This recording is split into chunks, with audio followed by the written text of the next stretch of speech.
Along the Chesapeake Bay, groups are working to restore the Maryland oyster. It's a very important portion of the bay that's been degraded. And those efforts include the Army Corps of Engineers, which now has a master plan for tackling the problem. It lays out our plans on a tributary basis to restore self-sustaining oyster populations. The plan focuses on restoring 11 areas in Maryland and 8 in Virginia. The Corps of Engineers evaluated each tributary, looking at things like salinity and water depth. It identifies the tributaries that are most suited then to develop those specific plans of where to build. The plan calls for restoring 20 to 40% of the historic habitat in sanctuaries in the bay.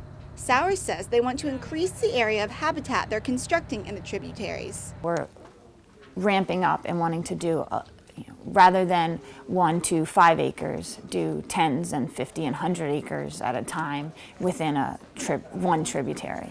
The Corps of Engineers receives $5 million a year from Congress for the restoration efforts. And Doug Legum, who grew up on the Severn River, supports the cause. You need federal money to make any large-scale restoration work. Legum was one of the few people who turned out to hear what the plan was all about. I always believed that if you built the habitat back, you could rebuild the native oyster population.